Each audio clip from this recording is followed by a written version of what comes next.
PWB Podcast Hotline. And now on the PWB Podcast Hotline for the second time, it's the world's most dangerous man, MMA legend Ken Shamrock. Ken, how's it going this evening? It's wonderful, man. Glad to talk to you guys. We're glad to have you on again. And obviously, we want to start with this fight coming up with Kimbo Slice on October the 4th on the Elite XC on CBS show. When you were on our podcast way back in February, you talked about a potential fight with Kimbo, but were you surprised when the fight was actually offered to you? Yeah, very surprised. You know, it was supposed to be offered to me after the Buzzberry fight, and, you know, things didn't work out well for me the whole time I was there in England. So it was just, you know, some things that happened, and the fight turned out the way it did, so they pulled that fight. So I was very surprised that they offered it back to me. Yeah, and you've already been making headlines on this one. There was an interview you did the other day with SureDog.com, and I'm paraphrasing here, but you said that if Kimbo gave you his leg, you'd break it. Is that your strategy going into this fight, to take it to the ground? Well, my strategy is to go in there and do what I do, and that's fight. Kimbo is a big, strong person, and he comes with big punches, and he's not too bad with his head movement when he starts moving back and forth. And he generates a lot of power by going back and forth. He's pretty quick for a big guy. But, you know, that's where it ends, right there, you know. So I think I can expose him in all areas, the stand-up, in the ground, and the conditioning. Okay, so this is a fight where maybe you would try and stand with him, or use some dirty boxing or something on the inside? Well, I mean, I'm gonna see what he's doing, and I'm gonna apply what I'm doing in training, and pick him apart, because, you know, he's gonna come with it. And he comes with big punches, and it's not a surprise when they're coming, because you see him a mile away. So, you know, it's like I said, when you get into a fight, it's all different when the bombs start dropping. But you know, I'm looking forward to this. Yeah. Now, obviously, you've been watching the film on Kimbo, or what little of it is available. What did you learn from watching his fight with James the Colossus Thompson? I'm not going to look at that one, you know. I mean, I think that one there, he came in there and didn't take the fight seriously. You know, he got pushed in his cardio, and he just didn't look well in that fight at all. So I'll take everything from all his fights, and I'll piece it together, and then I'll put together my game plan, which we've already done. And we'll go from there. But I don't look at that fight, because I think in that fight there's a false sense of a lot of things that happen in that fight. When you look at some of the other fights, he's come back from guys beating on him and punching him, and he's come back in the later part of the fight and beat them. So you know, it wasn't that in this last fight. He just didn't have that comeback power. So I'm definitely by no means looking at him and seeing that he's going to come out and be that same fighter that he was in his last fight. And so you're mentioning his other fights, and you know, it just makes you wonder that, like I said, he's had so few real MMA fights. You got to go back and watch this guy fighting on YouTube, I guess, to get a sense of some of his power. Absolutely. But again, I don't know, man, but maybe it's just me and ignorance and being hard-headed, because that's the kind of person I am. I'm very stubborn, but I call it like I see it, man. I don't see the guy having power. I see he generates a lot of power for a big guy, but I just don't see it. I saw a lot of guys that he's knocked out, but he's usually knocked them out when they were tired. I just don't see it, man. I see a guy that's just a big dude that punches, got some power, but he's not like Mike Tyson. That's right. And now, Ken, I want to ask you about the fact that Kimbo's going to have a weight advantage. How do you counter that? I mean, it's something you've obviously been up against in the past. Well, that's how MMA was born. Big guys and small guys fighting each other. And if you're big and strong and you can't move, it's a disadvantage in this sport, because there's so many ways to attack a person.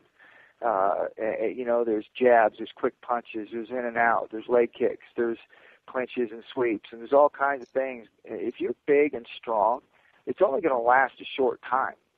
You know, you're going to be able to try and control a guy a short time, but eventually the quickness is going to get you. Absolutely. And I want to also ask you about the TV ratings, because obviously for CBS, that's the thing they're worried about. Do you foresee high ratings for this event? Oh, I think this is going to break records, no doubt. I mean, it's Kimbo Slice, and he has got so much hype from YouTube and coming into MMA that people, and he's very intimidating looking. He's very marketable. So there's a lot there, and I've been in this business a very long time, and I've got some of the biggest ratings in TV and pay-per-views. So I see this to be breaking all records. That's right, and a lot of the big fights these days seem to have a story behind them, something which they'd like to focus on, obviously, to hype the fight. I mean, what's the story behind Ken Shamrock and Kimbo Slice?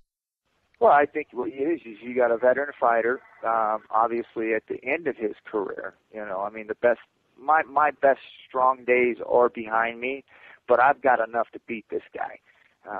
So I'm looking forward to getting into this and exposing him for what he is. He's a big, strong guy, and in the future he could be something. But again, people are billing him as the MMA, and he's not. There's so many other guys out there that are so more well-rounded in that heavyweight class that for him to get all this recognition is just unfair to them. And it's not that Kimbo's doing anything wrong.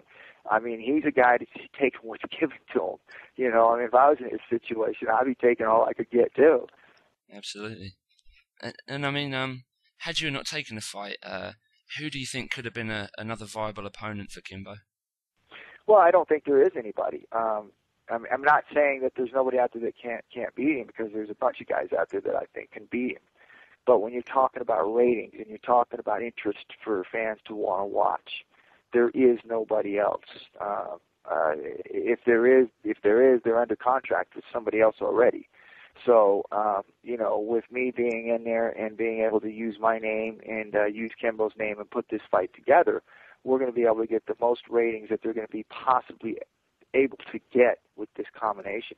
You put anybody else in there, and you're not going to get the ratings, and you're not going to get the hype that you need to get this organization pumping and going again. And I mean, you mentioned the fight with Buzz Berry earlier, and I mean, you obviously suffered with an illness. How much did that affect you going into that fight? Well, I mean, like I said, I don't talk much about it. I went in and fought. When you walk through the gates and they close, there's no excuse. You step in, you do the best you can with what you got, and that's that. I was in bed the whole time I was in England. I would get up and try and do some workouts downstairs to try and sweat it out. I was sick before I left to go to England, and I just thought it would go away.